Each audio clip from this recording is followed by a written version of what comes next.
Okay, we're live. Okay, we're live. We're going to get ready to get started.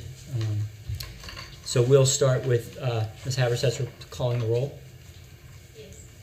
Dr. Sharonda Fleming, I'm here. Mr. John Simpkins. Miss Jenny Fogg. Miss Crystal Grant. Miss Lisa Phillips. Miss Nadja Trey. Miss Sarah Bigley. Miss Sarah Bigley. Here. Miss Luann Llewellyn. Attending. Mr. Adam Johnson. Present. Miss Maureen Stover. She's gonna be late. Miss Eugenia Floyd. They're both on the same panel. Miss Jenny Watson. Miss Margaret McLaughlin Howard. Here. Dr. Denise Tillery. Dr. Michelle White. I saw Dr. Tillery. Dr. Andrew Houlihan. I'm here. Dr. Valerie Bridges. Mr. Jeremy Wallace. Miss Tanita Filial Rogers.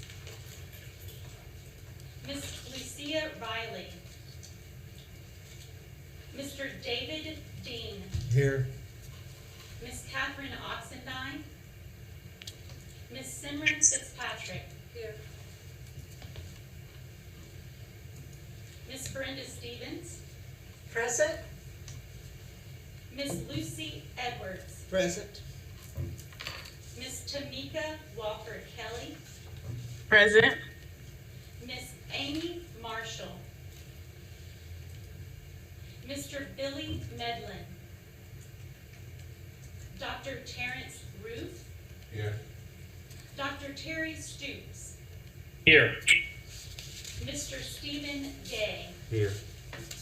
Mr. Sandeep Agarwal. Miss Tina Lance. Present. We have quorum. Thank you. Good afternoon, ladies and gentlemen. Welcome committee members, advisors, staff, on-site visitors, and online listeners to the December 8th, 2021 monthly meeting of the America Rescue Plan Committee of Practitioners. I'm Dr. Michael Marr, and today I'm serving as the chair of this committee, and I will call this meeting to order. Our agenda and materials are available online through the DPI website, www.ncpublicschools.org, on the SBE meetings link. The meeting is also audio streamed through a link located at the bottom of the e-board agenda. I'll now read the ethics statement that is required of us. Committee members are reminded that it is our duty to avoid conflicts of interest and the appearance of conflicts of interest as we handle the work of this committee. Does any member of the committee know of any conflict of interest or any appearance of conflict with respect to any matters before coming before us at this meeting? If so, please state them for the record. If during the course of the meeting you become aware of an actual or apparent conflict of interest, please bring the matter to the attention of the chair. It will then be your duty to abstain from participating in discussion on the matter and from voting on the matter. Okay. So now we'll move to approving our agenda for today, December 8th, 2021. Committee members, you've had an opportunity to review the proposed agenda for today's meeting. Do I have a motion to approve this agenda for this meeting? So moved, David.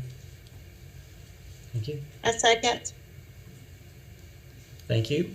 So we have a motion and a second. Is there any further discussion? Okay, hearing none, those in favor of approval, please say aye. Aye. Aye. Aye. All right. Any opposed? All right, it's moved, so thank you very much. Okay, so we'll start with the charge of the committee. And actually, just as a note, going forward per state board policy, the beginning of the next meeting, we'll hold an election for two individuals to serve as chair and vice chair for the committee. And the chair and vice chair will work with my team and the other staff here to help bring forward the subsequent agendas for each of the meetings. Okay. So if you are interested in that, in serving in that capacity, think about it for the next meeting.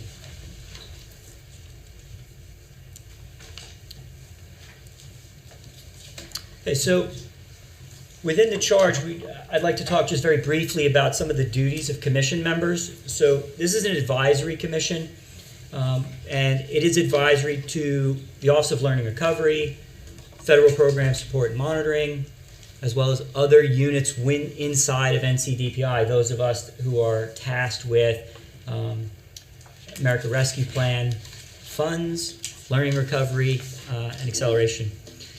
And so the duties are essentially to advise and provide feedback to the state in carrying out our responsibilities under the ARP, to review any proposed rules or regulations that we might create, and then to carry out any other responsibilities as directed by federal law. Okay. So we can move through kind of 2 slides. All right, so some brief introductions. What we'll do is I'll ask the folks who are working here in a staff capacity to just briefly kind of introduce yourself. So I'll start. So I'm Michael Marr. I'm the Executive Director of the Office of Learning, Recovery, and Acceleration here at the department, a new unit. We were created back in March to oversee some of the learning recovery work. And so, Lynn, do you want to? Yeah, good afternoon. Thank you so much to everybody here in the room and those who are joining us online for serving us really important work. My name is Lynn Barber. I am the Deputy Director for the Office of Learning Recovery, working on the programmatic side of this work, and I've started in April right after the creation of the office. Dr. Townsend? Good afternoon, everyone. I am Latricia Townsend, and I serve as Division Director for Federal Program Monitoring and Support. Monitoring and support. I got it. We are a proud partner with the Office of Learning Recovery. Our office is tasked with getting money out to the school districts. DPI is the flow-through agency for many of the federal funds. And so with the American Rescue Plan, we received $1.6 billion into our office, and 90% of those funds went directly out the door. That other 10% is really in the hands of the Office of Learning Recovery to think about what kinds of initiatives and programs that we are going to bring to the good people of North Carolina. And so we serve as a partner to help our school districts access those funds. I am elated that you are all here today. I look forward to getting to know you in this process. Okay. Dr. Korn? Yep. Good afternoon, everybody. My name is Jenny Korn.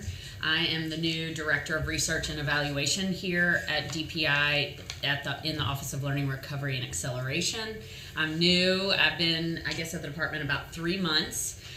Prior to this was worked with a statewide attainment organization called My Future NC, but probably know most of you and the folks on the call from the work I did at the Friday Institute, leading their research and evaluation team in partnership with Tricia, in partnership with Terrence. So I'm excited to be here. I'll be talking about the work I've been doing for the past couple of months. Our office has been doing to begin to build out the research and evaluation plan for the state for what we want to collect data on, what we need to be tracking, what our most critical research evaluation questions are. I'm thrilled to have an opportunity to have a group like this to inform and advise that work as we move it forward. So really grateful to be here today. Okay. Renee Habersetzer, the Administrative Officer for the Office of Learning, Recovery, and Acceleration. I've been here for about 4 months and looking forward to our conversation today. Okay. Thank you very much. So briefly, I'll talk just a little bit about the Office of Learning Recovery. So as I mentioned, in March of 2020, Superintendent Truitt established the Office of Learning Recovery and asked me to take the role as the first executive director of that office, with the idea being the OLR is sort of this central group inside of the building that helps coordinate recovery efforts amongst the different constituent groups, as well as looking at the, as Dr. Townsend said, some of the recovery, some of the funding from the state reserve portion of the federal money. So As you heard, through the American Rescue Plan, we received $3.5 billion. The state reserve is roughly 10% of that. 90% goes directly to districts. That 10% is about $350 million. That $350 million was appropriated in the state budget just a few weeks ago. There are a number of individual items that the General Assembly funded. Our expectation is that you all will have an opportunity at some point to interface with some of those grantees. I expect they will be coming before this group and making presentations about their work. They worked hard to lobby for those funds. They will work hard to show you the results of those funds. If you don't know already, I'm a fairly blunt person. This is critical work. This is important work, and I don't want to downplay what's happening. It is a lot of funding. We have a tall order in front of us, and we expect results for North Carolina children. And so we're going to hold people to that. And so what I hope you'll hear today is just some of the work that we've engaged in the past 6 months. So that includes establishing the office and then launching some initial programming, developing some programs for next year, and then thinking about future programs. We have some $72 million at our discretion to develop more summer learning and after-school programming, and that's where you all are going to be critical in helping us think through some of those decisions as we create or enhance or redesign some of our existing work, as well as helping us with our research and evaluation agenda, right? Thinking about what we want to measure. Our purpose here is we want to provide the research and support needed to make evidence-based decisions that combat learning loss and accelerate learning. And I understand that some people don't like the term learning loss, and we don't use that term very often here. We talk about learning recovery. We talk about lost instructional time. There is no good way to talk about the academic impact of the pandemic, so I don't want us to get hung up on the kinds of language we use when we talk about it. I would rather us talk about solutions and moving forward than get stuck on how we talk about that. We work directly with groups inside of this building to help deliver some of those services to school districts. I don't want to get too much into the vision. I'm going to leave that. I think you're going to talk a little bit about that, right, as you talk about our mission? Yep. Okay. And so with that, I'm going to move us forward and ask Lynn to talk a little bit about summer programming. Yeah, thank you, Michael. What I would like to do actually is take a step back. I am not as familiar with the folks in the room. If we could, I'd love to give 45 seconds to everybody in the room, and then Renee, if you could help us go through online for a brief introduction. So your name, what maybe group you're representing, or subgroup you're representing, or organization. That would be really helpful, I think, to everybody both here and online. So again, I'm Lynn, and I'm just going to turn it over to my left, right here. We'll go to you next, if you want to introduce yourself. Oh, me? Okay. No, what? Everyone goes to the left. I'm Lucy Edwards, and I am a member of the Northampton County School Board and also the North Carolina School Board Association. I'm president. I'm Brenda Stevens. I am chair of the Orange County Board of Education and immediate past president of the North Carolina School Boards Association. And I'm delighted to be here, and I look forward to the work. I am Luann Llewellyn, Surrey County Schools. I am the Director of Federal Programs, and I am an advocate for all marginalized children, especially the Migrant Education Program. Good afternoon, everyone. My name is Dr. Sharonda Fleming, and I'm the director of the North Carolina Center for After-School Programs, where we advocate and support everyone in the state of North Carolina that serves youth after school, before school, and during the summer months. It's a pleasure to be here with all of you today. Hello, everyone. I am Margaret Howard, elementary school teacher at Help East Start Academy. In addition to classroom instruction, I serve as grade level chair, support beginning year teachers, and help plan curriculum. And I'm just super grateful for this opportunity to serve in this capacity, and look forward to working alongside each and every one of you to improve education outcomes for children that we serve. Hi everyone, I'm Jenny Fogg. I'm here representing Disability Rights North Carolina, and I lead the special education team there. So we represent students in pre-K through 12th grade who have IEPs. I'm Stephen Gay, and I'm superintendent at East Wake Academy. We're a charter school. I've been in charter school since 1999, so here representing charter schools on behalf of the Office of Charter Schools. My name is Terrence Ruth, and I have both research and practical experience with migrant, underrepresented populations, and also special education, both in Wake County and then also statewide. Pleasure to be here. Good afternoon, everyone. I'm Dyson Passione, teacher advisor to Governor Cooper. Previously a middle school science educator in Adams Burlington School System, and worked in the Office of Equity and Inclusion in Chapel Hill, Carver City Schools. My name is David Dean, and I represent parents who have children in K-12. I have 2 in Chapel Hill, Carver City Schools. Hi, my name is Tanita Filion-Rogers. I too have children in the Durham Public Schools, and I represent them with the IEP and those types of things. Hi, my name is Simone Fitzpatrick, and I'm a student at Green Level High School in Wake County, so I guess I'm representing high school students. Well, your voice is super important. I see student representative here. And so I think we have a few more minutes to go online. That'd be great, Renee, if you could help us with that. Yes, Adam?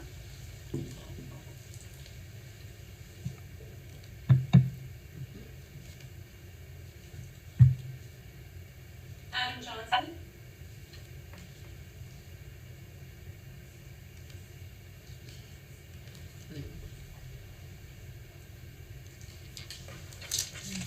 You might not I think know. there might be some technical difficulties. We'll go to move to the next. Andrew Houlihan?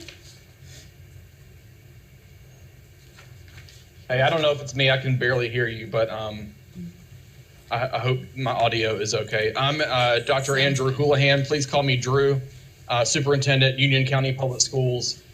Proud, originated from North Carolina, was a North Carolina teaching fellow in Wake County at A.B. Combs Leadership Magnet for several years. Went to Elon for my undergrad and have been in Union County for 6 years. And very proud to be on this team and look forward to the work. Thank you. Thank you. User CMG93.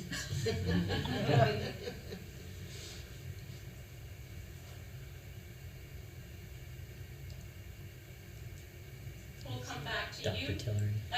Denise Tillery? Okay, now can you hear me? Yes. Yes. Okay, sorry. I'm Crystal Grant. I'm having trouble changing my name. I direct and teach in the Duke Children's Law Clinic at Duke Law School. I'm an attorney and a social worker. I advocate for students in educational and health matters, and I'm also a parent. Good to meet everyone. Thank you. Nadja? Good afternoon. I am Nadja Tres, Executive Director for Learning and Language Acquisition with Charlotte-Mecklenburg School. Proudly serving our 25 English learners in our school district. Before I joined this role, I also serve as a NCDPI Title III Director and ESL Consultant, and I am honored to represent about 100,000 English learners in the state of North Carolina. Thank you so much. Thank you. Sandeep Agarwal? Hi, good afternoon. Sandeep Agarwal, representing the charter school, Sally B. Howard Charter School in Wilson, North Carolina. I'm the assistant director at the school, and I've been serving since 2004. Very excited to be here, honored to be on this team, and look forward to working with some great people and contribute to the best of my ability. Thank you so much. Thank you. Sarah Bigley? Good afternoon. My name is Sarah Bigley, and I'm the State Education Agency Foster Care Point of Contact. I work with ESSA, all things ESSA foster care, and I'm very excited to be here, and thank you for having me as part of the team. I'm honored. Thank you. Thank you. Tamika Walker-Kelly? So good afternoon, everyone, and hello. My name is Mika Walker-Kelly. I'm an elementary music specialist from Fayetteville, North Carolina, and I was in the classroom until June 2020 until I assumed the role as NCAE President, the North Carolina Association of Educators.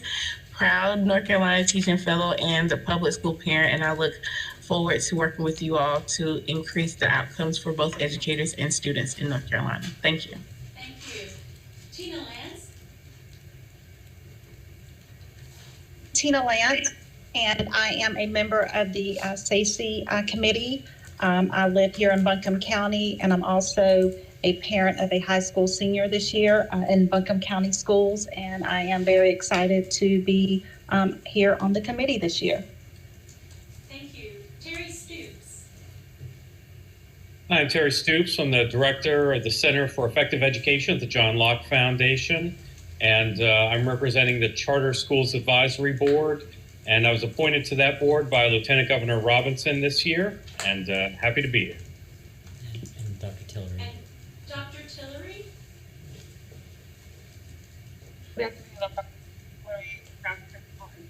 Multi-track year-round elementary school in Wake County. Prior to that, I have been Senior Director of Curriculum and Instruction, as well as Senior Director of Intervention Services for Wake County Public Schools, and principal prior to that. So have loved to see the work that's happening already for our students regarding summer learning, and excited to be on this committee as well as we move forward with the possibilities for our students. So thank you. Thank you. Deanna Townsend-Smith. Good afternoon, everyone. I am Deanna Townsend-Smith, the Director of Board Policy and Operations for the State Board of Education.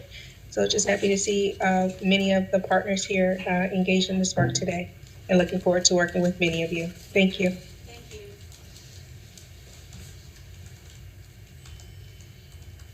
All right, I remember everyone's name. No, just kidding. I will eventually. But so thank you so much for taking time to do that. I know that's very helpful. I would like to remind you that in the assembly, I believe that was in the link that we sent out, or the website we sent out, all of the board materials, or the meeting materials, as well as the list of attendees and committee members. Having to shift my language from state board language to committee language. So this is a summary of everyone that was just introduced, as well as what group or subgroup they're representing. So this will be really helpful as we move forward.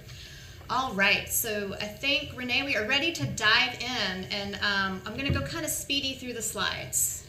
So I'm gonna give everybody kind of a look at where we've been since April, and then a glimpse into where we're going, and then I think it transitions to Dr. Korn into how do we measure where we've been and where we're going, and then future thinking, how can everyone in this room and online help shape the next step of our office and the work that DPI is going to do with in alignment with ESSER, all right? So those of you who have students in K-12 know that we had a legislatively mandated summer school. They may or may not have been part of it, but this was under House Bill 82, Session Law 2021-7. And so while the Department of Public Instruction was not actively involved in the creation of the legislation, it came under our office to kind of guide the oversight and implementation of the statewide legislatively mandated summer school. So this is just kind of an overview. We're going to dive in a second. All 115 LEAs did have to participate. That was a lot of steps that we'll go through in a second. And then charter schools were recommended but not required. And we did have 45 charter schools that opted to participate. And then here you'll see the program requirements. And then over the next few slides, you'll see them as well. So there was 150 hours or 30 days of in-person instruction. SEL supports transportation service to and from the site location, meal service, and a physical activity was required for grades K-12. And I won't read all of these, but these were some of the breakdowns specifically surrounding the instruction. And so it was a little different for K2, 3A, and 9-12. I think what's most important, and was really kind of a large lift for our office in partnership with other departments within DPI, is this CBA, the competency-based assessment, and that was a pre and post assessment that was in the legislation. And so there was a pot of money appropriated. It was PRC 178, which was an ESSER 2 allocation that was specifically for a statewide opt-in for a CBA that districts could use. And we did kind of an analysis, Dr. Marr did, of what was being used out in the districts, and it really came to light that iReady was the one that was most prevalent and would be most easily implemented for this really short turnaround for this legislation. And so with the PRC 178, in partnership with federal programs, the LEAs could opt into receiving funds to either purchase iReady or to expand kind of their offerings. And that was a pre and post assessment for reading and math for grades K through 8. Kind of an important note on this is because the summer school program, most of them started so quickly after the end of the academic year, many programs used the end of year assessment as the beginning of summer school assessment, and then vice versa at the end. So, and then you can see in-person instruction, enrichment activities, and then 912 was a little bit different. That was in-person instruction, so your end of course subjects, so what your math 1, your math 3, the English biologies had to be offered, as well as some credit recovery courses and at least one elective. If you have free time, which I doubt most people in this committee do, these are on our website. These are, most of them are board approved, or at least board reviewed documents that we provided in support of PSU's rolling out the school extension program. So you can see it's the guidance documents, submission templates, FAQs, lots of FAQs. Next slide, please. And so this is just a list of some of the online supports we offered in terms of webinars. We had one with the iReady team, one specifically around social emotional supports, one on the use and application of the funds for PRC 178, and then the data reporting requirements, and then some office hours. And then Dr. Marr and I were able to visit around 25 programs throughout the state, which was really exciting to see all the hard work that these districts had to put in on a very, very quick turnaround time, and to see them in action, to see the students engaged back in the classroom once again. And so this is actually where we still are. So all of this data was required to be submitted to DPI. And there's still a few outliers, but we're working with them to get this information in. And so these are the competency-based assessments, credit recovery, promotion, retention for the students. And our team is working on, under support of Dr. Korn, to really dive deep into what the data says, specifically around the assessments and number of credits recovered and the graduation rates for those students who participated in the program. And so if we go to the next slide, this is some additional information that we had requested as well. So they submitted a program plan, and so our office worked with the regional and district support teams to review every single program plan that came in for both LEAs and charters. We were quite strict on them because there was so many legislatively required components. We did send about 30% back for revisions. They had to then resubmit for final approval, just to make sure they were in compliance, but also really supported the outcomes of what we knew the intent behind the legislation was for the students of North Carolina. So there was a great team that worked on that.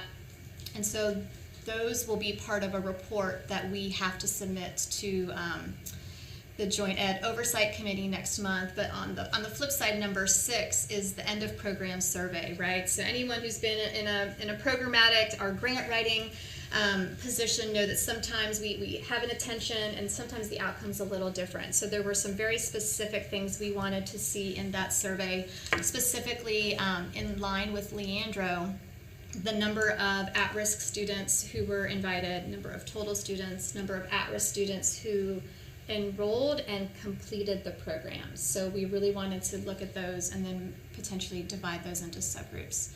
And then the next slide. See if there's any questions. So yeah, so I guess I didn't include. So we are working on that report diligently and in partnership with multiple folks within the agency. we will be presenting our findings on the school extension program to the state board in January, and as well as I mentioned, back to the legislature on what the findings were. That will be both qualitative and quantitative data in that report. So I will pause here if anyone has any questions about the implementation, execution, or outcomes of the amazing school extension program that is still ongoing.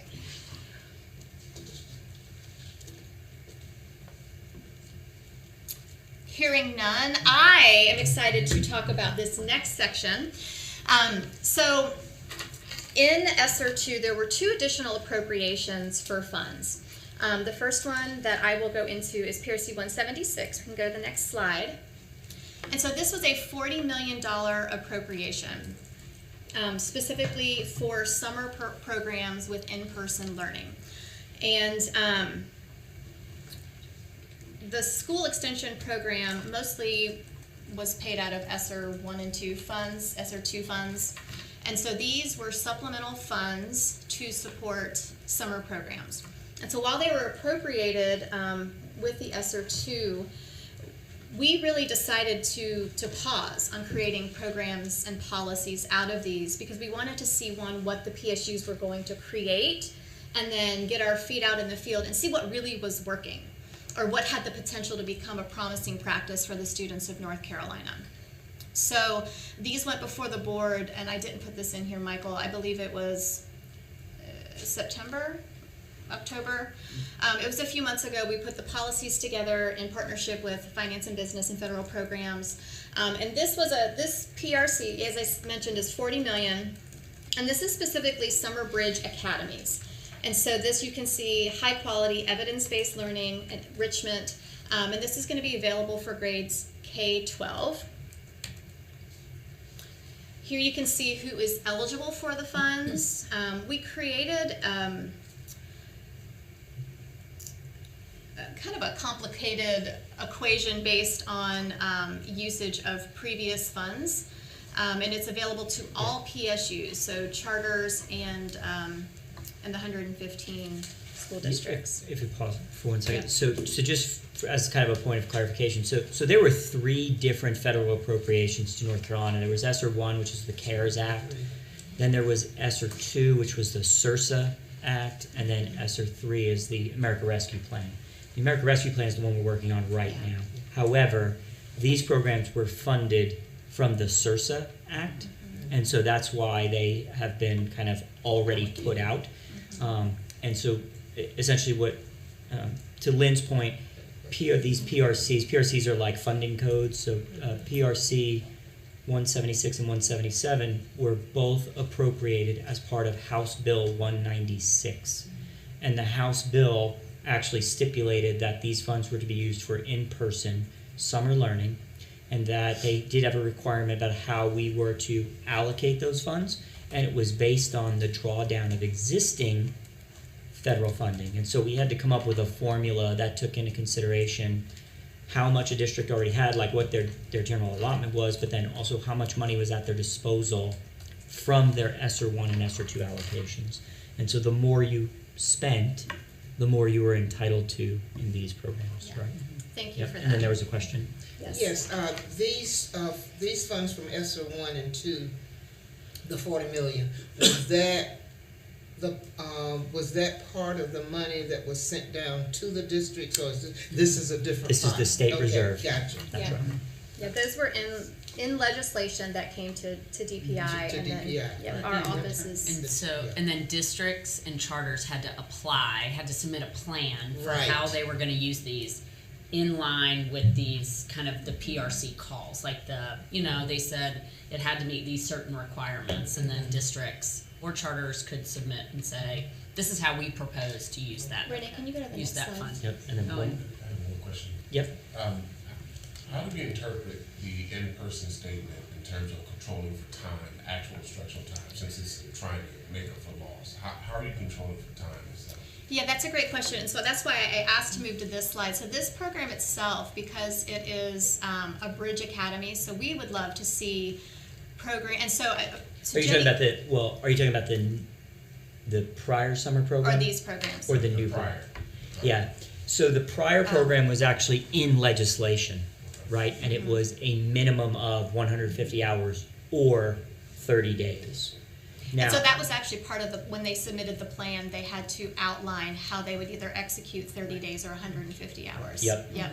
And remember, that was essentially what the district was required to offer, but these programs were not mandatory for students. So one of the challenges, of course, we have then is determining what program completion means if a student, perhaps if a program was 6 weeks long, but they didn't complete the full 6 weeks. Yeah, so you can imagine the data is a little bit messy. We're getting there. So to your point, one thing we heard a lot was 150 hours is a long time. And 30 days is a long time for a summer school program, given really what our teachers and our students have gone through in the past 2 years. So this program itself does have a minimum requirement of 50 hours. 25 of which has to be dedicated to on grade level content. And so it's up to the PSUs to determine how they want to use that time. So this is actually ongoing right now. The deadline to apply for the funds and submit the program plan is actually the 15th of this month. So we are in the trenches right now, looking at all the applications, and it's really exciting. I get to talk to them on a daily basis about their great ideas. And so to the grade level content, I think one of the amazing things that these PSUs are going to be able to do is really they went from a summer school that's this wide, right, legislatively mandated K-12, and they're going to be able to funnel and really focus on what maybe a specific subgroup might need. They could do an AP accelerator camp. In addition, they could also do a Math 1 boot camp. It doesn't have to be for all students. It doesn't have to be all grades. It does have to be minimum of 50 hours. It does have to have SEL supports. They can do enrichment activities. But it does have to have highly effective teachers in small group settings.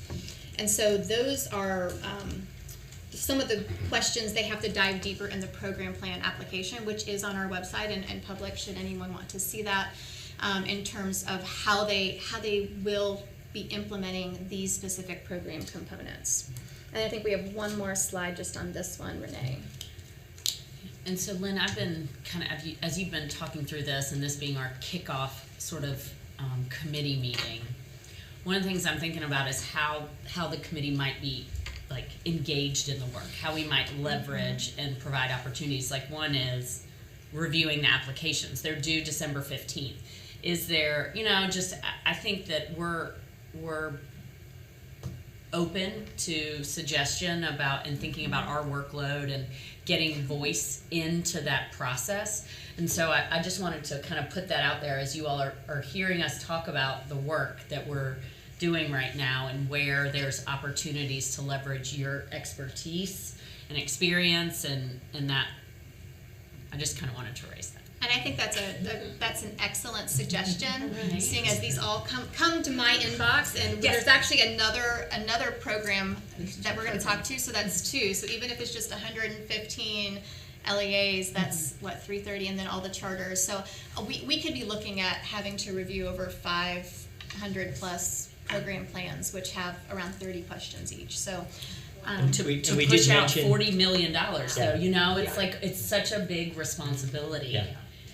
And I think we mentioned in the call for this group that it was a working group. So we're being serious. So what we could do is essentially divide the group into 2 subcommittees if you're interested in participating and helping to review one of the 2 programs that we're putting out next summer. Mm-hmm. So we'll dive into the next one so that you can see what the other program is, and then I welcome any and all support in it. Right, and when we get to the research and evaluation part too, there's lots of opportunities for you guys. We were like, so anyways. All right, so the next program is PRC 177, so Program Report Code 177, and this is a Summer Career Accelerator program. And so this one is really exciting for us, and so we're working in partnership with the CTE team, so Trey Michael here at DPI, as well as Christy Van Auken, who's the special advisor to the superintendent for workforce. And so we saw a lot of great stuff in the field and in the program plans in terms of working with external partners, whether it's a nonprofit or a community college, to bring in opportunities to students in the summer that they may not have access to during the academic year. And we saw some really cool stuff with solar, with aviation technology that was brought in, and students at an alternative high school were able to actually do this program under a certified instructor who was external to the district, who those students then did a train the trainer, right? And when they did it, there was 2 sections, and then they earned those hours towards sitting for their pilot's license. So it had a measurable outcome at the end. So there are many more examples of some of the great kind of hands-on workforce aligned programs the students did this past summer. And so this was our other option. This was a $26 million appropriation, so $40 million for the first one, 26 for this one, so $66 million total is what they're applying for right now, almost done applying for them, only a few more left. And so the attention of this one, and I want to point out the differences, a high quality evidence-based learning, this one has to be workforce aligned, and it needs a highly qualified instructor, right? So I'm going to repeat that again. The first one needs a highly qualified teacher, right, and certified teacher. This needs an instructor. What does that mean? That means that if you want to partner with a community college and you want to partner with a nonprofit to do something that's workforce aligned to star jobs in your community, you can bring in that industry expert to help lead this program. This is aligned to grades 6-12 for those students who are trying to get on that career development pathway. Yeah, and one more piece too, the state superintendent, I mean, there's never really been a workforce advisor before. Like she is very passionate about this idea of work-based learning experiences for students. The state superintendent's going to be rolling out, just announced some new workforce goals for the department.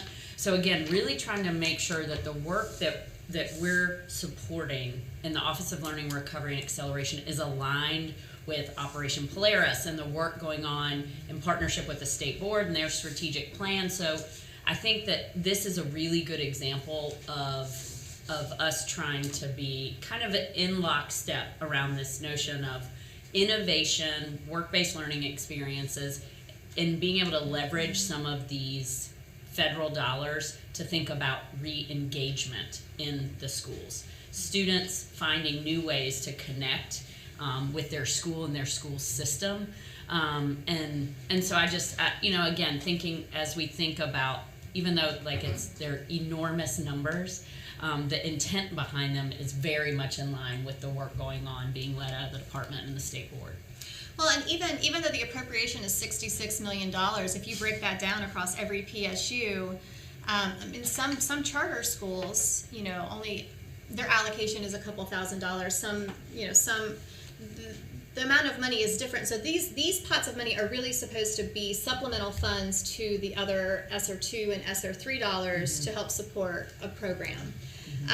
And so we have identified some industry partners as examples for plug and play opportunities for both LEAs and charter schools, so that it's not such a heavy lift to create something that aligns to the requirements and outcomes that we're hoping for. And if we go to the next slide. Can I plug in something really quick there? Yeah. This is a great opportunity for our community-based organizations as well. They have a lot of different expertise. But they have a lot of different areas of expertise that could really fit here as well. Absolutely, and so that was going to be we're reading each other's minds. That was going to be my ask. And so if we look at this slide, there has to be a couple things that are different from the first one. Measurable outcomes are for both, but this one is going to be more of that work-based learning opportunity, an internship, a co-op, job shadow, credential of value. Are you going to start them on a career development plan? The superintendent always says, what's next? So our vision is for each of these programs, how do we start with the summer school program and build into what's next with these programs? And then I'm not going to dive into but there's a lot of appropriations that we would love everyone to flip a lens that's in a school district to think, how do we connect, right? Instead of just one off and done, how do we connect them for the support of our students in a career pathway? Because everyone is on a career journey. It just may be a little different depending on who you are, right? Your career pathway of choice. The other requirement for this program is 1 to 2 industry partners. So they do have to submit in their program plan who their career industry partners are. There is an option for them to say, I know what I want to do, but I don't know. I'm in maybe a rural community where there's not access to an industry partner that would align with what they would like. So that is where my ask will come in, is maybe helping our office identify more opportunities across the state that we may not know about. I know there's a lot of great nonprofits, organizations, chambers, workforce boards that would all be willing to help and support this. It's just we're an office of like 4, so we're trying our best, but I would love insight into how we can deepen our roots in some of these communities. And so this is just, the next slide is just the timelines as an FYI.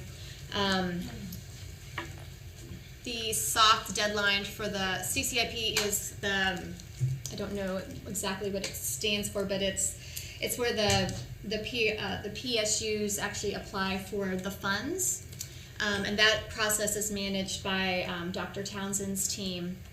And so we have extended that deadline so we can make sure that all of our PSUs who are interested in the programs have the opportunity to do so.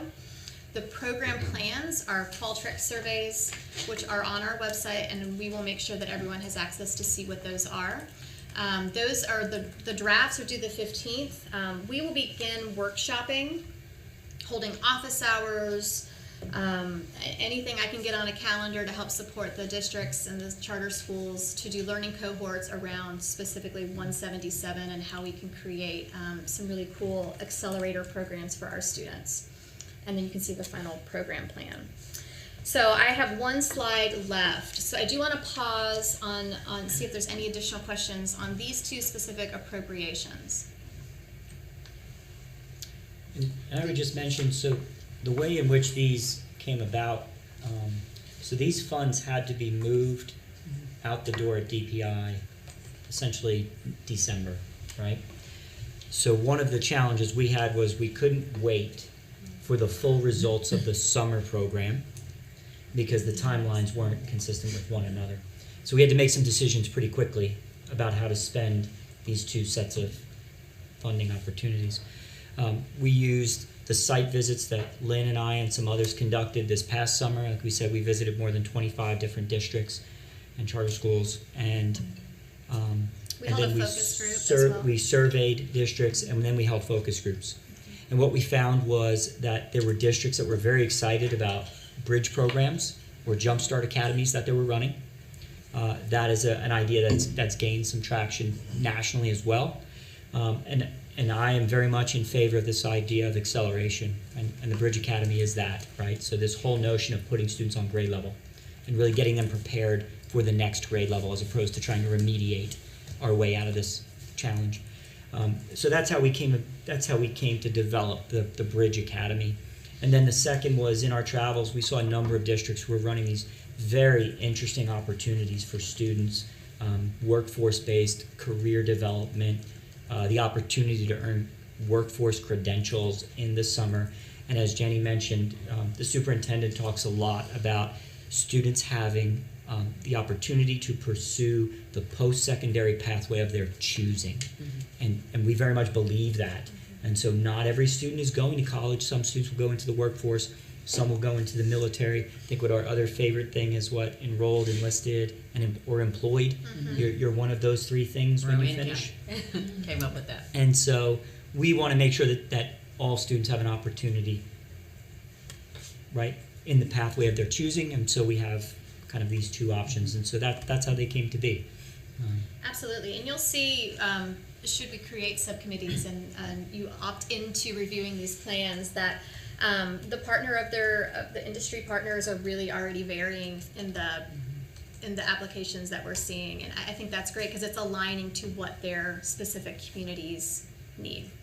So So that's the now, and a little bit in the future, but that's the work we're doing now. And so this, Real quick, the 66 million, is that funding for this year or for the next This 2 it's years? this upcoming summer. It's just Summer. for this upcoming summer. Summer it has 22. to be expended by September 30th, 2023. Yep. So they could technically use it next summer 2023. We're encouraging them to use those funds to create a program for 2022. Right? Okay. Yes. Yes. And then use the And then next use this batch. one And then use this money for the subsequent for 2023. years. Yes. So these are two appropriations that were in the state budget that just was signed less than a month ago.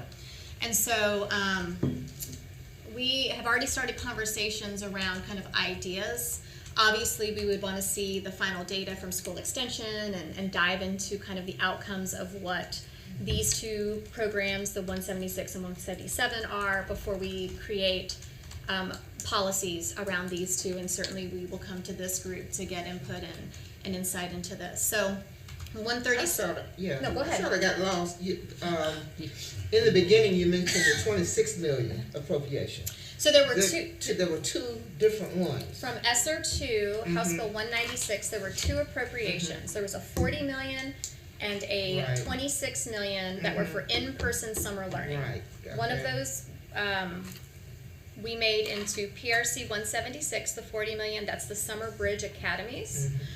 The PRC 177 is the Career Accelerator programs, and that's 26 million. So combined, it's 66. Combined, gotcha. Okay. This money is the ESSER 3 appropriations that's in the current budget. So that means they have to, they have until September 30th, 2024 to utilize these funds. So that's why we're encouraging using the funds from these two PRCs. We'll like create a chart. Actually, there are actually great charts on the federal programs website. So with that said, I won't read these, but these are two appropriations coming to our office, which we will more than likely bring before this committee. One is for after-school programs. The other is for summer learning. So, right, if we're thinking about what's next and building off of what has already happened and is getting ready to happen, it would be great to see what's the next step for the students engaged in 2021 and 2022 summer programs. And to be really clear, one of our intentions is that we not only put these programs out, but we actually evaluate the impact of programs. And when we find that a program is having a real tangible impact on children, we expect to put that into our reports to the General Assembly to make recommendations about continued funding for certain programs. So there is some intentionality here in the ways in which we're designing and developing and implementing and then evaluating, that we're looking long term. We're not thinking about this as a short fix, right? So the pandemic is still going on. It has been more than 14 months, right? And it is going to take several years for us to come out of this. This is not a quick, right? One summer program is not going to make up for the lost instructional time that we've experienced.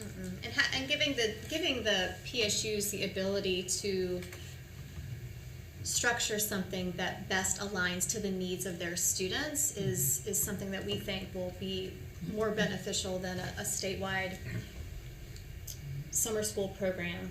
But I mean, we're also looking at, the potential of re-engagement, as Dr. Korn mentioned, increase in graduation rates, right? Those career development pathways are really going to maybe propel those students into a deeper engagement in CTE or internships within their community. So with that, we have a lot of programs, and we have some money that we're managing in partnership with federal programs. But at the end of the day, there's a what next, but there's how did we do? And so we really have to focus on the research and evaluation and the measurable outcomes of that. And so that's where Dr. Korn and her team come into play. So are there any questions about the programmatic aspect before we move on to the research and evaluation side? So these funds are above and beyond the current summer reading camp money. That Yes. We They're- get. So they're- this is kind of an they're- extension or growth that we can actually be more specific to do something different than what's scripted for us in a summer reading program. Correct, and those Read to Achieve reading camp funds are separate and apart from, yes.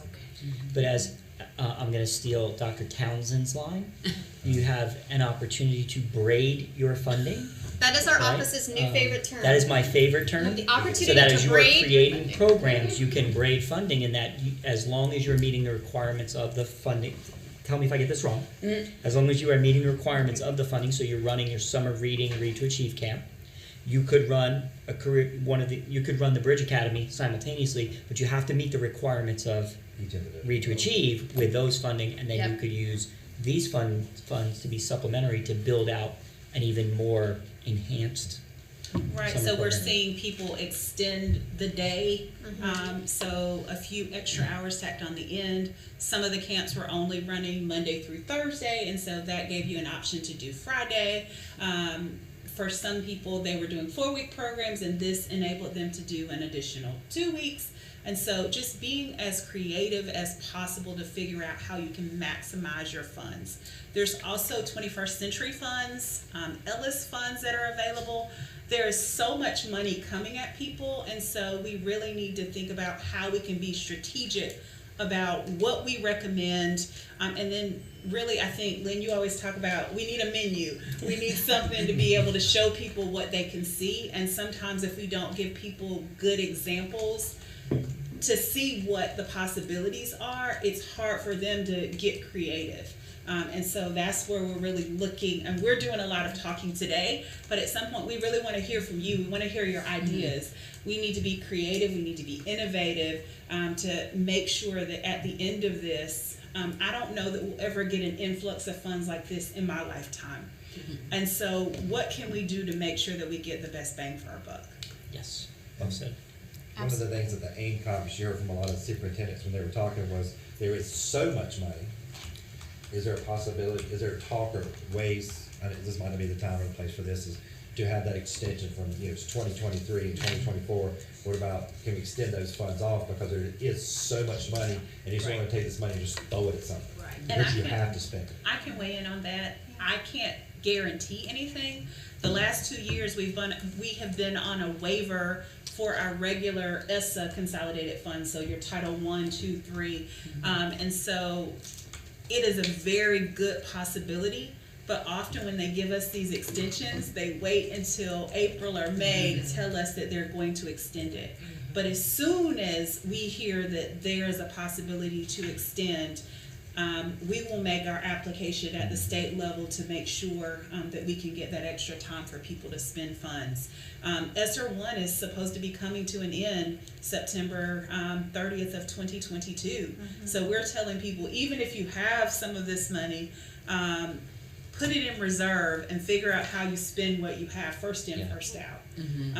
But it is hard. It's coming at them. You can use this for this and not this for this and this. So we've got to get those menus together to help people. And the state chiefs, I know the state chiefs, including Superintendent Truitt, have been advocating to the U.S. Department of Ed to extend those funds. Ms. Leona?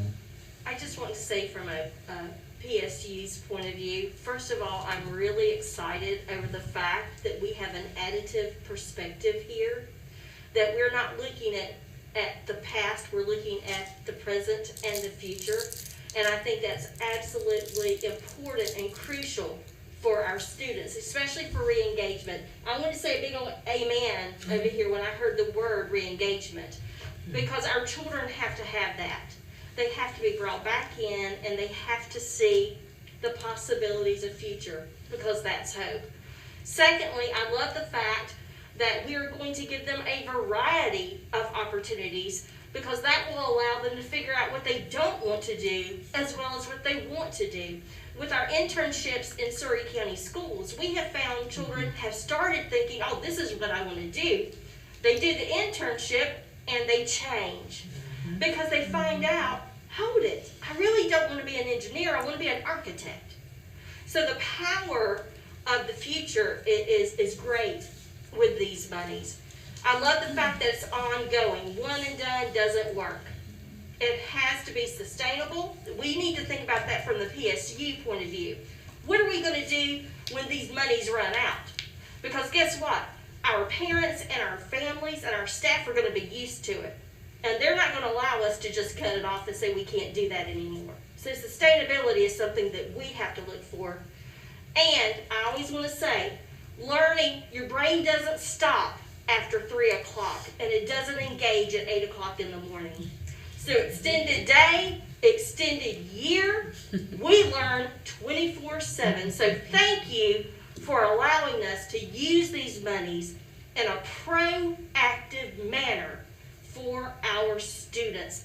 They are our why, and I'll stop preaching.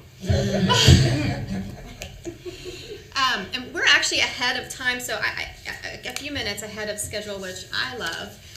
So I think this is a great conversation, and so as I'm talking with the PSUs who are planning, they're drafting their application for the monies in CCIP, or they're doing the Qualtrics surveys. All of us, in any job we have, sometimes we have the blinders on, right? I have to stay on this highway, and sure, there are restrictions around the use of funds, and Dr. Townsend and I will be the first ones to tell you that that is not an allowable use. But I'm encouraging everyone to ask, what do you want to do that you've never been able to do before? I don't know the answer, but let's figure it out. I don't know that person, but let's see if we can find someone. Let's see if we can call someone on the committee to find someone who can come into Surrey County to provide that opportunity for your students. And so this is a workforce aligned, but it's also kind of CTE parallel, because CTE obviously has a lot more constraints and it's funded through Perkins, and so this doesn't have kind of the restraints that a CTE program will have.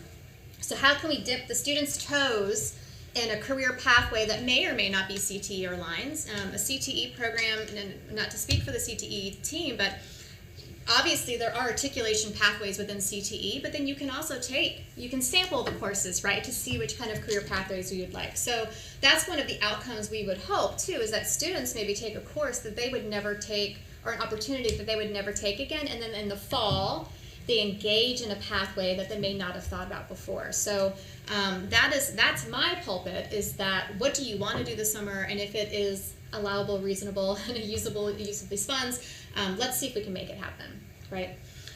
And so with that, Renee, were there any questions from those that were online? I have one quick comment to make about something that was said before. I know we are all finding efficient ways to use this money to help our students from this learning loss and everything. And this may not be a very popular comment, but one of the responsibilities as custodians of state funds and federal funds is that we are utilizing the money in the right way. And when we do summer programs and these bridge programs, there are accountability measures for us as schools, where we are providing data to DPI to inform you how things were before implementation of the summer program and how things are after. I have also thought about something else. This money is being used, in my understanding, by many schools and PSUs for buying laptops and Chromebooks for students in a big quantity, a one-to-one initiative. And I've found that these are great initiatives and the kids will benefit from this definitely. However, a teacher training in using these Chromebooks effectively is very important.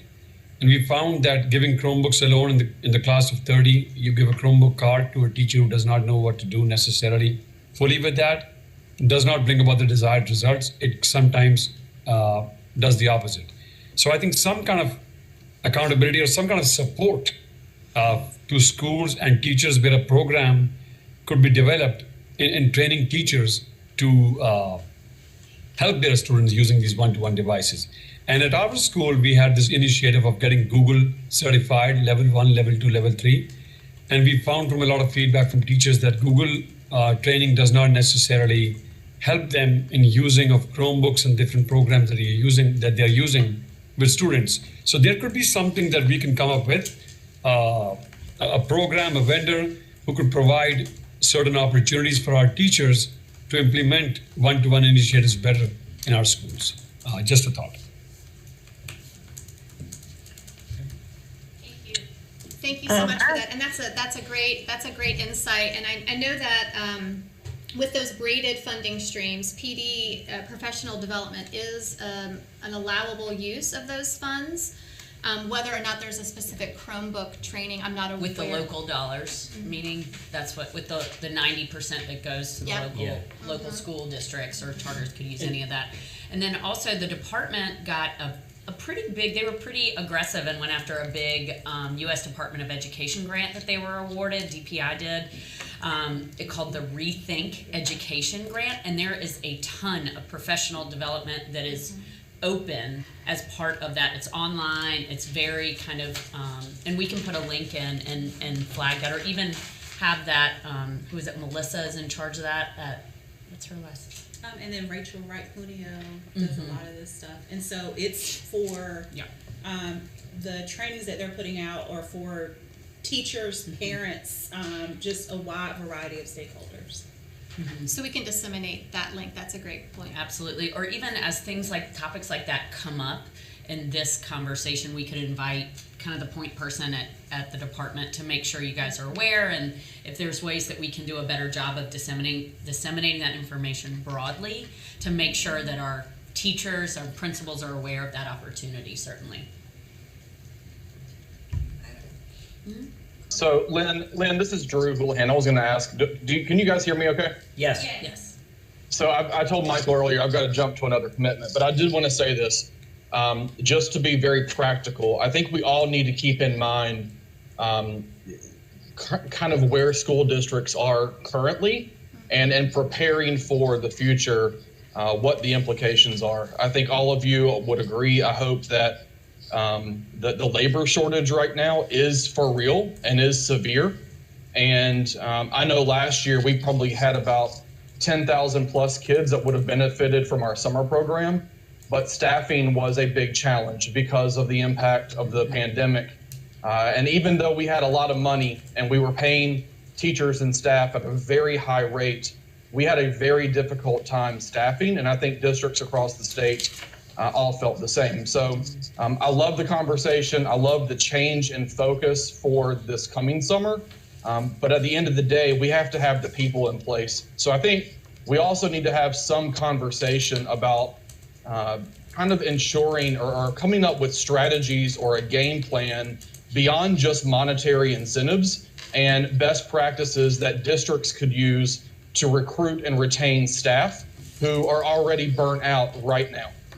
So I just wanted to share that with you all because that is a life we're living, and it's very difficult from a morale and a cultural standpoint. And as we get to the spring semester, it's going to get even more challenging to ask our people to continue to do more and do more and do more, even though our teachers, our staff, they're all servant leaders and they're going to do what's best for kids across the state. But that is a very practical challenge that I think we all need to keep in mind. Absolutely. We heard a lot about that at the AIM conference when you talk to superintendents and principals about what keeps them up at night, and school board members, it is staffing shortages for sure. So I would love for all of us to think creatively about ways to address that, like what are solutions short and long term for the field. But I think that one of the things that I think more than anything that this pandemic has highlighted is the stressors that are on our educators, and it's not sustainable as it is. So I really appreciate those comments, Drew. Thank you so much.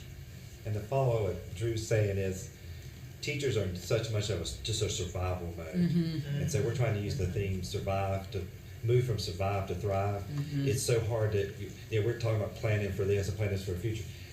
The teachers are trying to get, it used to be, I'm planning a week ahead or 2 weeks. I'm planning to get to the next period. I'm trying to get the next day. I'm doing this. And a lot of principals are talking about, they have teachers that are walking out every week. So it's really hard to get your mindset to look for the future. But we have to move from that survival mode to that thrive mode. And I think what Dr. Horn's just talking about is what things can we put in place to make that happen for teachers.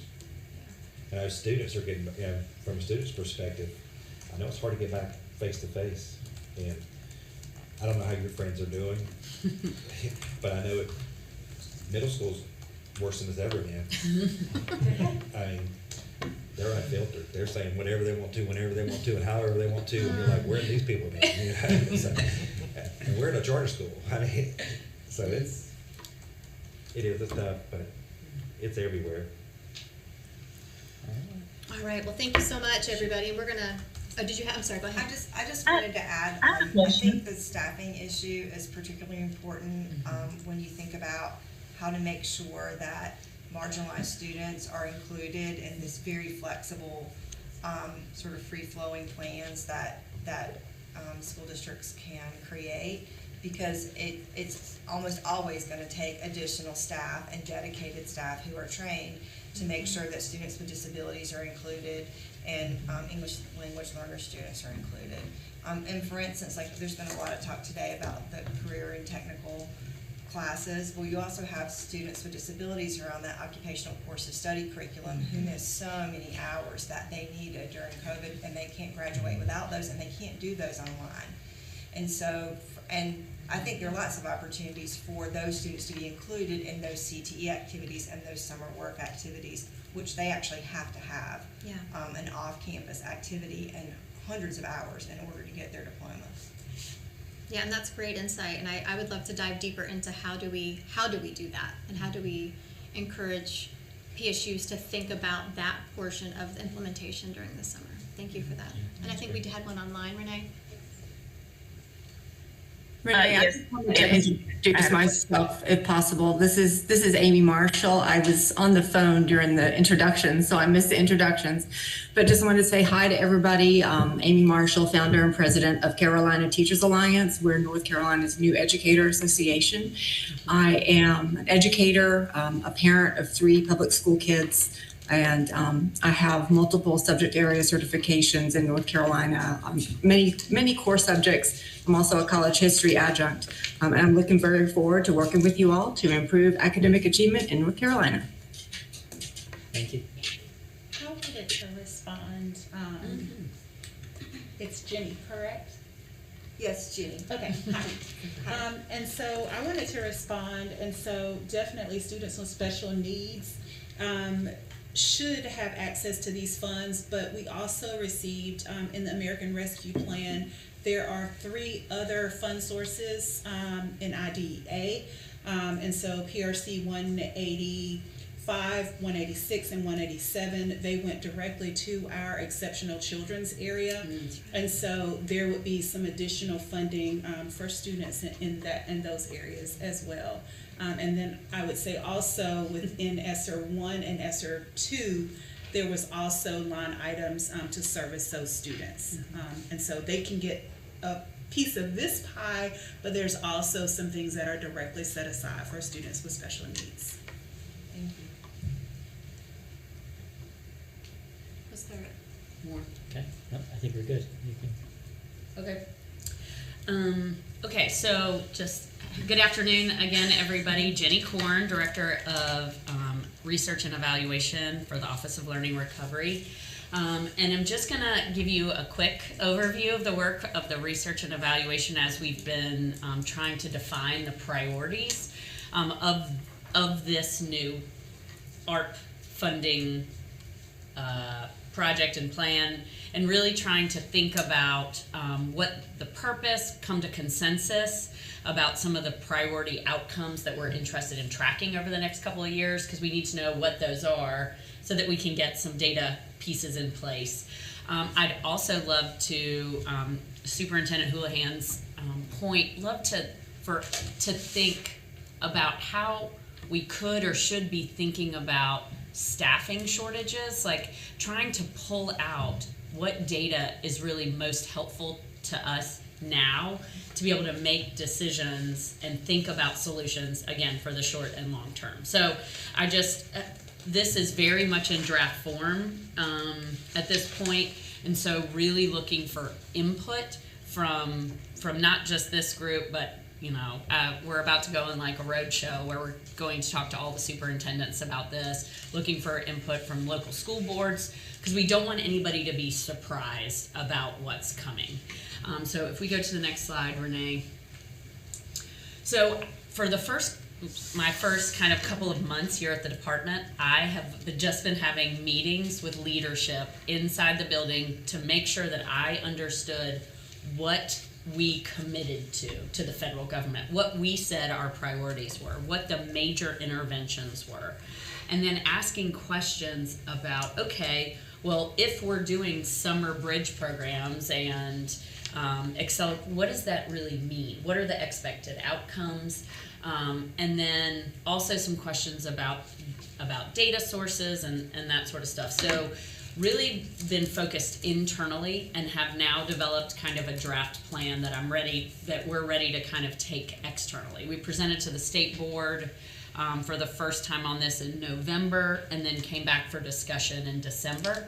And am hoping to spend the next couple of months getting out into the field to talk to superintendents, get myself invited to the Charter School Advisory Board, Terry Stoops, when you're as a representative, to talk about this work too, making sure that the charter school leaders have an opportunity to have input, again, that nobody is surprised about kind of where we're going with this.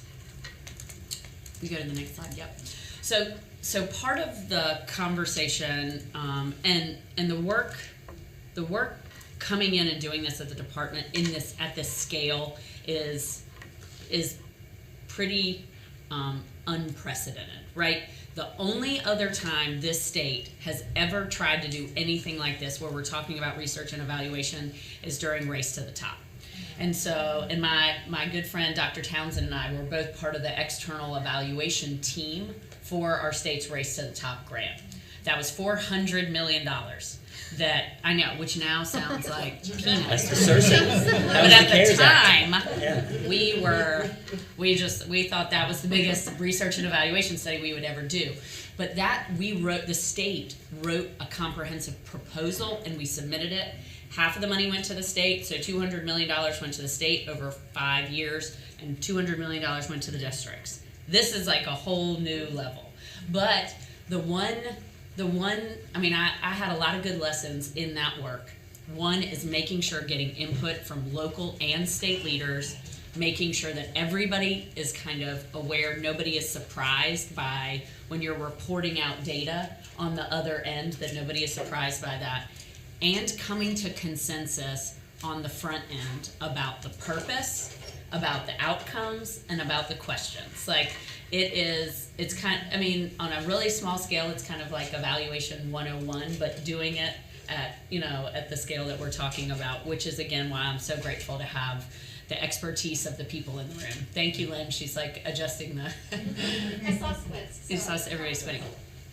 So what we've gotten everyone to kind of agree on, at least inside the building, and so looking for kind of blessing from this group and other external stakeholders as we start going out around the state, is really there's a single purpose about combating the impact of lost instructional time for our students.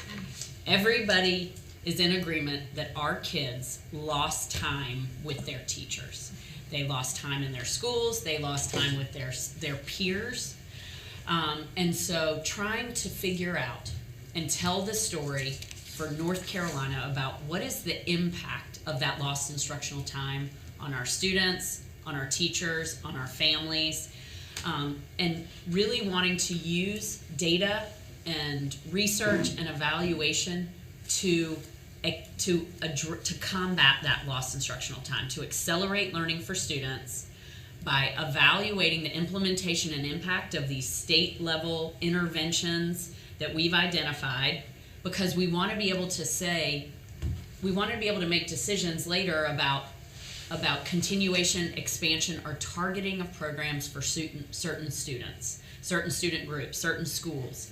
We also want to use research to identify and scale and sustain programs that demonstrate impact, to highlight where things worked, where despite the chaos of the past 20 months now, or that students learned new content.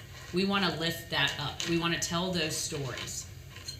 I have a 6th grader in a Wake County public school, and in her 5th grade year was about a third online, totally online, A third was that blended model that Wake County did last year, and then a third was face-to-face. And she was able to learn math content. She learned the 5th grade math standards. So she was ready for the 6th grade. And so to me, it's like, how can we use the data that we have? We are data rich in North Carolina and sometimes information poor, right? How can we use the data systems that we have to find out what worked, where there was learning taking place, where teachers were able to connect with their students, and what can we learn from that about and share across the state? And we also, what did Andy call his data visualization? Positive outliers. I got it. The pandemic's positive outliers. Where are the pandemic's positive outliers? And what can we learn about it's kind of bold, but changing the face and the way we do education, right? One of the people I talked to when I was developing this is our new state CIO inside the Department of Public Instruction, Dr. Vanessa Wren. And she was like, Jenny, we should use this as an opportunity to think about meeting our students where they are, no matter where they are. Meeting them in their homes, meeting them in different, points in the curriculum, points in time. We should think about how we can make education flexible to meet all the needs of our families. Given the data that we have, we should be able to figure out what is the sweet spot of online learning, right? Like, can kids spend 30 days at home and still they have a totally rich academic experience for the school year? Would that give superintendents and charter school leaders flexibility that they need, the evidence for flexibility that they would like to be able to say, every school year we're going to have 30 at-home learning days? Or what, there's a real opportunity here to ask really important questions and then use the data that we have to make decisions and make policy recommendations going forward. There are some kind of drivers and guardrails that we have with this research and evaluation. We can't just study whatever we want to. We did submit a U.S. Department of Education. We have an approved ARP plan. We also have some state-focused statutes that our legislature passed that give us some mandates and guardrails from exactly what Lynn was just talking about, the House Bill 82. We have a Senate Bill 654 that's doing a virtual academy study. Things like that we need to make sure we're abiding by state laws and statutes. We also, the new state superintendent just recently kind of rolled out this Operation Polaris, which there are some core tenets of her expectations for the department's work for the next 4 years. That's part of the focus of our work every day in this building. The State Board of Education has a strategic plan that goes through 2025. We want to make sure that the goals and expectations outlined in our state's strategic plan. And then we have a comprehensive remedial plan aligned with that was in response to the Leandro court case, but it was a comprehensive analysis of what our schools need to provide a sound basic education. And there are tenets in that are foundational to K-12 in North Carolina. So one of the things we've been doing is trying to identify these critical outcomes for students and educators, asking questions about what data already exists that we can use rather than, we're not trying to create all new data sources. Like, schools have got enough going on. We need to really think about how we can leverage existing data. A question I have for this committee today going forward is, are there ongoing research studies in your community that you know about that started pre-pandemic, during the pandemic, that could help tell this story? That researchers that you trust and know are in your schools already, how can we learn and share that information with people making decisions about all these federal dollars? Or if there are opportunities to study something that's COVID specific, again, where you saw learning happening, you saw teachers being engaged, families being engaged with schools, let's think about, could we design new research studies that would help us understand what was happening? We have, the State Board of Education has a partnership with, a long-standing partnership with SAS, with the EVOS team at SAS for the value-added work that they do. They added a bit to their scope of work this year to do an impact analysis. And that is going to be that'll be a year-long partnership with SAS. This group, and especially if there's a subcommittee working with me in research and evaluation, that will be working with this SAS team to look at at the individual student level, predicted scores on end of grade, end of course, AP, SAT. So a student's predicted score compared to their actual score for 2020, 2021. It is going to be, that is a significant resource that we have in our state. Like when we talk to other state leaders, they were like, you've got what? You've got a partnership with who? And so that will really be, that will be a very important conversation to be able to have with educators across the state about what that data is saying and what it's not, and kind of shaping what that study looks like. Hey, buddy. Go to the next slide. We've defined these kind of big picture research and evaluation questions. I continue to get feedback on these, and actually I still need to update it. I have an edit on this already. But really trying to think about, and these are kind of the major research questions, so we need to be much more specific about the sub-questions that, and when these questions kind of roll out. Are these year 1 questions or more year 4 questions? But one's about implementation. So how were the state-funded learning and recovery strategies implemented? What were the most promising local ones? What are the near and longer term outcomes for state and local learning recovery acceleration strategies? And then improvement. What strategies should be considered for continuation, expansion, or targeting of programs? If we go to the next slide. Yep. So this, you can't see, I know. So if we go to the next slide, you'll see it a little bit better.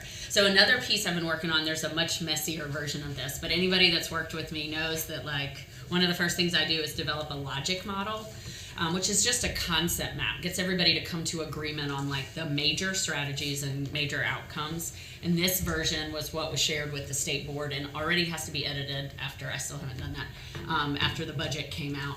But here you see we're trying to define what we mean by those state level interventions, targeted academic interventions, things like high dosage tutoring, summer and academic year learning bridge, virtual and remote instruction, enrichment programs. Some of the examples are some of the stuff Lynn talked about earlier.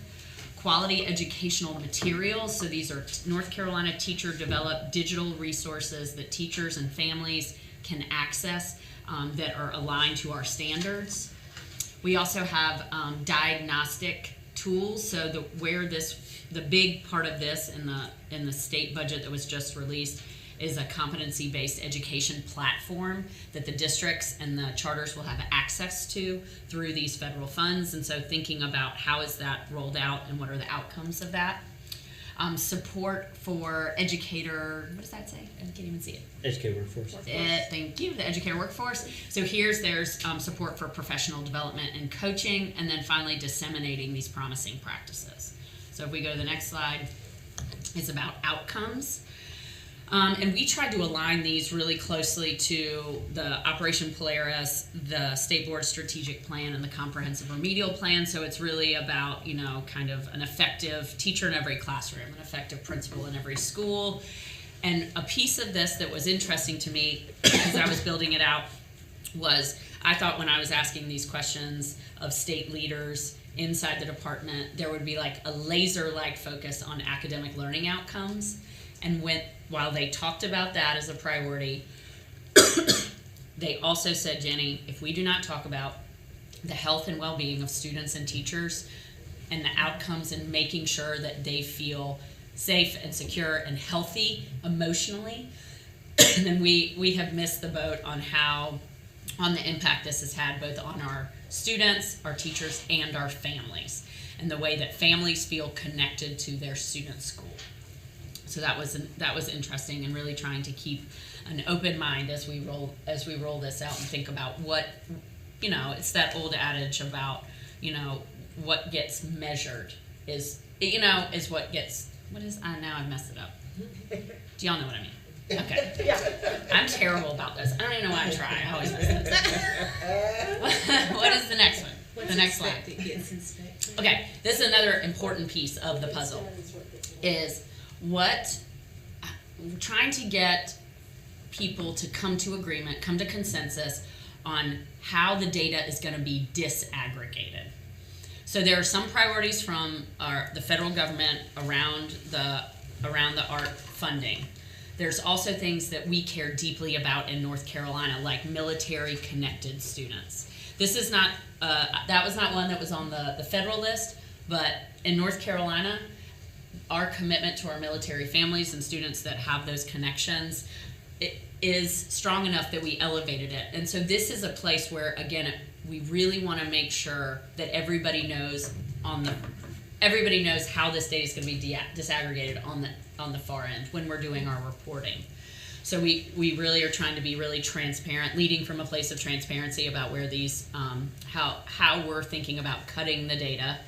And then what are the district and school contextual factors that might impact the coming out of the pandemic, that might impact some of these some of the outcomes that we'll be looking at.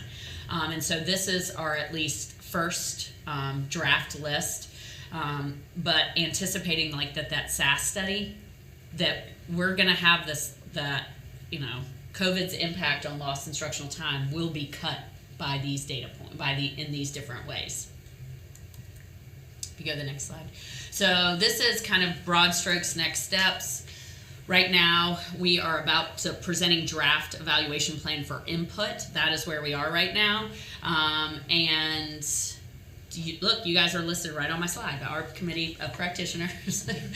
And then we'll start thinking about, Lynn said we're hiring two research staff to be part of our team. We're also partnered with so many wonderful folks across the department and the data team, Trisha's federal programs team, CTE, heard us talk about CTE and EC and all the acronyms that live at DPI.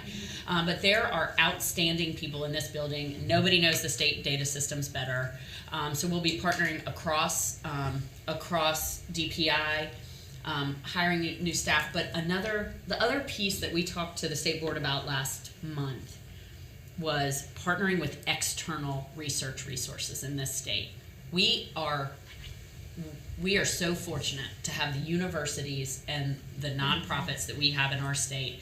And so really trying to think about how we can harness the power of those individuals to help us answer some of these questions. We don't have the capacity to do that.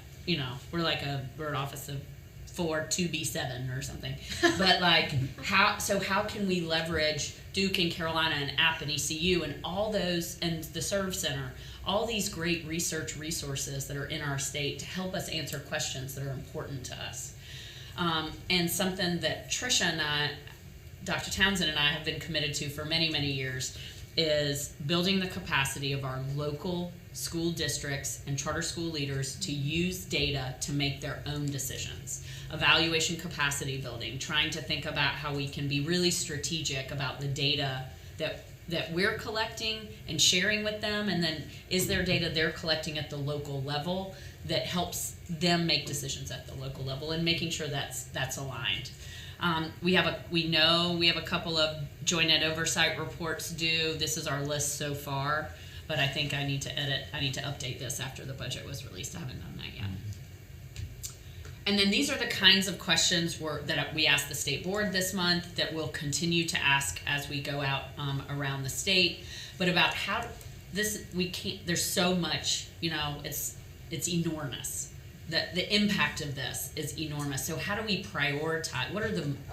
What are our top priorities, and then what can we kind of do in partnership with locals, with some of our research resources around the state, wanting to know if there's any ongoing research and evaluation studies in our local school districts that could help inform some of this work. Please tell us about your most promising practices for recovery and acceleration. And that this notion too about we have to do these mandated state reports, but how do we make this data and the findings approachable and usable? How do we make them timely?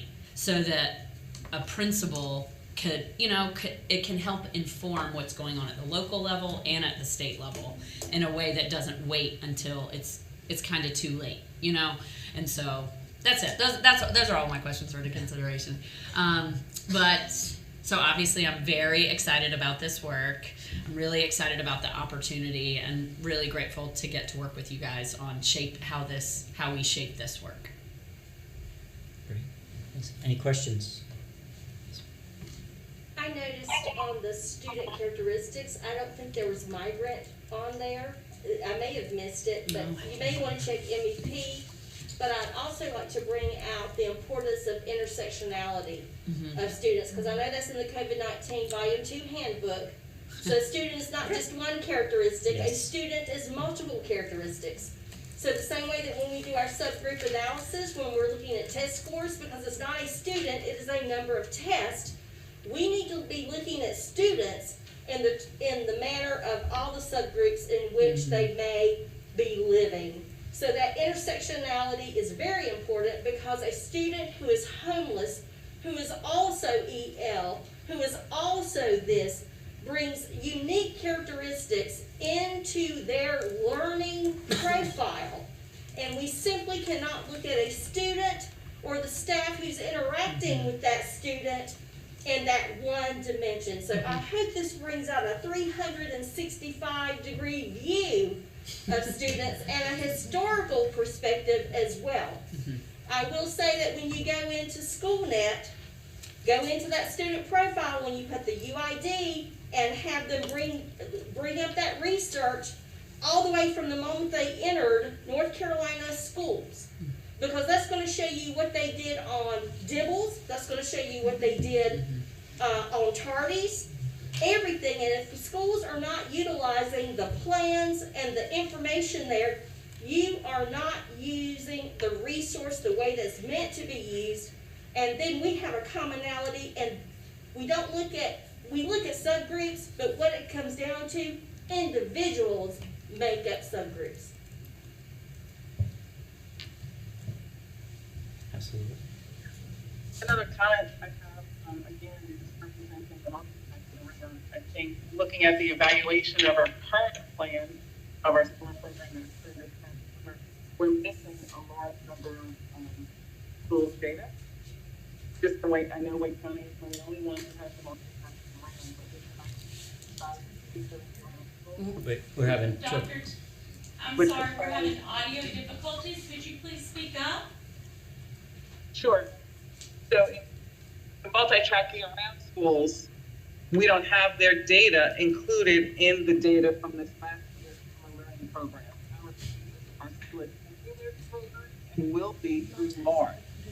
So, I think we need to look at moving forward. How is it that we're not talking just about summer programs, but how we are closing the gap, providing this acceleration for students on multiple calendars? Yeah. So when we look at contextual factors, I think that needs to be included. It's multi-track year-round. Multi-track, and that's a great point. And so, one thing that our office is getting ready to learn. I don't even know that I've told the whole team yet, so I can drum roll. And that's a great point. And I have 2 students on year-round track, so I'm specifically passionate about year-round school. You often hear, and I think we did at a recent conference we went to, as year-round school as our the various calendar tracks, right? Those that maybe align better with community colleges as a best practice or a promising practice. And so our internal team is looking at identifying ways to set up maybe a PLC for year-round school leadership, or those that have non-traditional track calendars, so that they can collaborate, share blockers and resources. So that we're actually working with some external partners on that to launch that hopefully the beginning of next year. And then these funds for the 2 summer programs, and we do say summer, I do understand like my kids don't get a summer, but these these funds are available for use in year-round schools.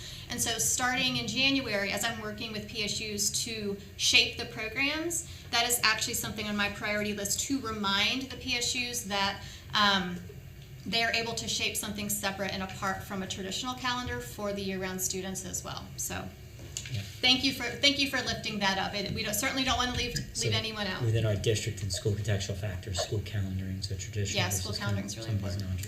Thank you. I'll add it right now on my draft list. Yep. We do have a couple of questions from the chat. Okay. Great. Mika Walker-Kelly had just mentioned it would be important that while gathering the data and in the analysis, we see that intersectionality in the reports that are shared. Jeremy Wallace asked, is the data standardized or free-form and up to the individual gathering the data?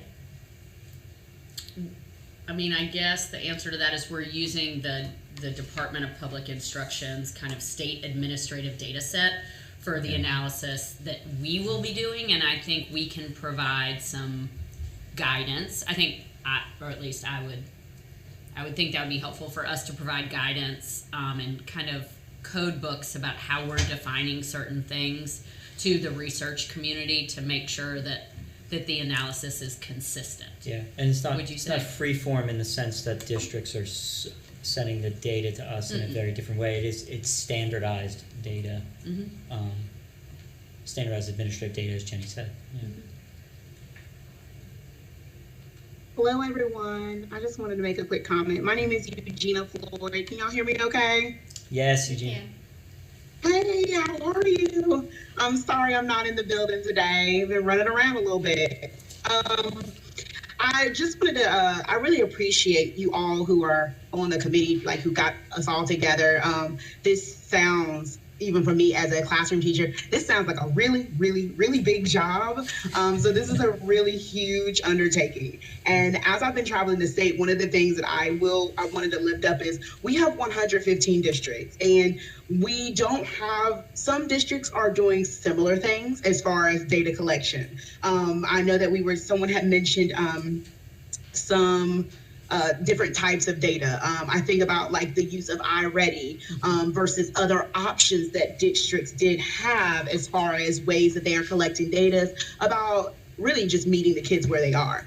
And I can only imagine how this looks to all of you that are pulling all of the data pieces from 115 areas and consolidating this. And one of the things that I think has been interesting in my time as the North Carolina Teacher of the Year is I have really seen how, number one, our districts are going to do whatever needs to be done to meet the needs of their children. Point blank, period. That's who we work for. I think that also does create a very big, even bigger job for you all as you are collecting the data. And I say all that to say, when we think about bringing best practices and things that worked well, we've been kind of having that problem in general, collectively from district to district. Not every day, I as a fourth grade teacher did not always have an opportunity to share what went well for my nonfiction unit for fourth grade. And I'm hoping that this space will allow for all those best practices to be lifted up. And I guess that's part of my question. Do you see that possibly leading into that work? Because I really feel like a lot of the work you're talking about are things that ideally would have been nice to kind of already have going on, where we as districts are talking to each other and able to pull those resources and best practices in one pot to begin with, so that we then can, I don't know if that made any sense. Sure. I think you're kind of teeing up our whole next section. So at the next meeting, we'll ask Dr. Angie Mullenix to come and talk a little bit about the promising practices clearinghouse that the Office of Learning and Recovery is developing. So one of the outcomes of this work is we do intend to build out a clearinghouse of what we are calling a clearinghouse of North Carolina promising practices. And in fact, I believe our first promising practice will be released in January around student internships. So Dr. Mullenix has been traveling around looking at different districts who have been putting internships in place for students. And so in each of these instances, we've got some video, we've got an infographic, we've got a research brief, And so we are being intentional about these programs and data collection and trying to learn from the field. So these are ground up initiatives, right? They're not from DPI coming down, but rather what are the things that are happening inside of the district using some of these programs and some of these funds to develop these activities that we believe are promising Now, practices. And we're staying that away from also- best practice just because there's some connotation that goes along with best practice that we don't Right. Will that also include curriculum as far as like reading, mathematics? Like, what are some best tools? I think that, you know, anytime we as educators don't have to reinvent the wheel, we'd appreciate, you know, Yes, we'd absolutely. appreciate those resources. I'll look forward to you being a part of the group working with Angie to help map out our.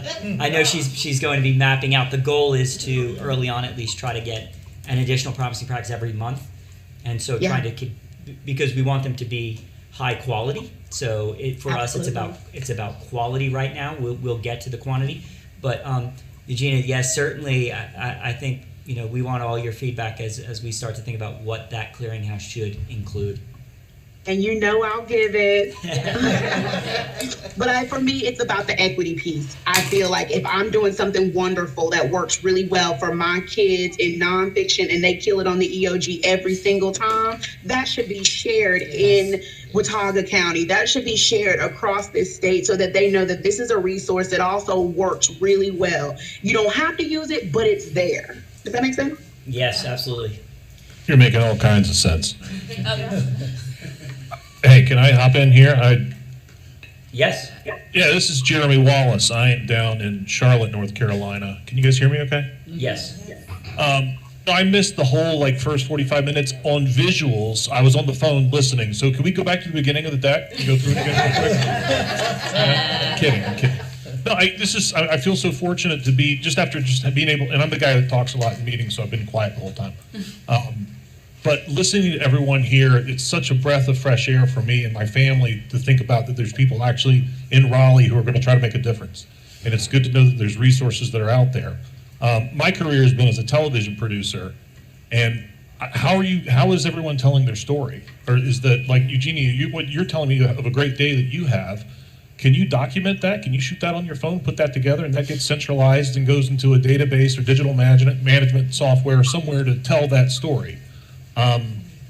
I think that's the most important thing, is to get the story out there. And if you don't document it, you can't tell it. I could go on, but I'll just back off now. Sorry I was late, but glad to be here and happy to help however I can. Yeah, thanks. And I think your point is really well taken too.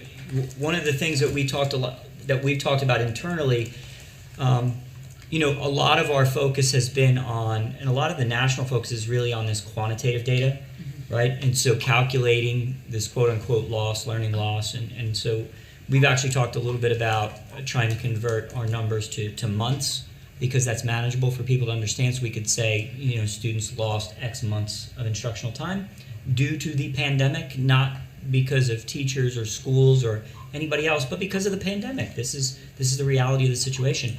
And so we want to be able to make that data approachable, as Jenny said, and really that's part of our investment too in the qualitative research that we are sponsoring. So we just put out a call for $500,000 of So if anybody on this group wants to help us review research. Applications for qualitative research partners.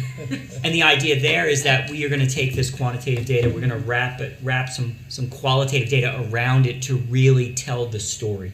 So here's what the data says, and now here's what we heard from teachers, here's what we heard from students, here's what we heard from parents. And so that we can really kind of paint this picture. And then going forward, we can show what it's like to come out of a pandemic. North Carolina is a resilient place, and so I have no doubts we're going to fare well in the long term. So we're running short on time. So if unless there are other questions, so I just threw in this table.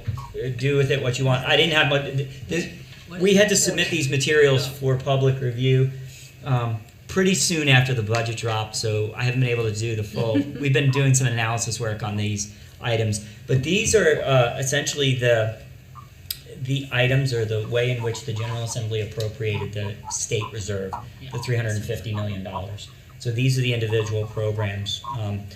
at the next meeting, I'll give a better rundown by category. So what I'm working on now within our, we've been working to revise the America Rescue Plan, which goes to the U.S. Department of Ed.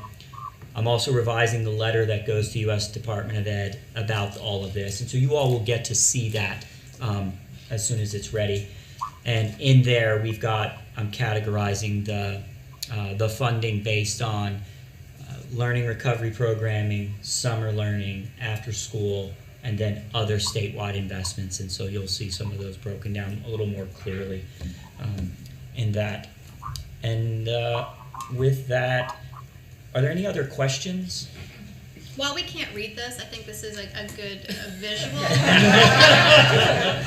But it's a good visual of back to, we're an office of 4 in partnership with amazing departments within DPI who now have a lot of different buckets of money on collectively a And couple Dr. departments. Townsend is going to be responsible for the vast majority of setting up the Her team's- applications for all of these things. So your commitment to helping us through this, really, we have to have it, or we cannot do what's best for the students of North Carolina with these funds without a support team, because we're just not enough people. Okay, and so lastly, our first order of business at the next meeting will be to elect a chair and vice chair. I didn't want to do that at this meeting because I think people need to think about that, right? Because the commitment is that there is a commitment to being here or being present all of the time and engaging even more heavily in the work with our team to help set the agenda, to ask for some of these other pieces and help coordinate the work with us. Yeah. Okay? All right, well, thank you, committee members, advisors, and staff for your preparation for the discussions. I remind committee members that our next monthly meeting will be held in this room Tuesday, January 25th from 3 to 5. We have now completed our meeting, and unless there's additional business at this time, I ask for a motion to adjourn. So moved, Sharonda Fleming. Moved by Sharonda Fleming. Second? Second. Who second? David Brenda Stevens. Everybody. All right, all in favor? Aye. Any opposed? None. All right, thank you all very much for your time.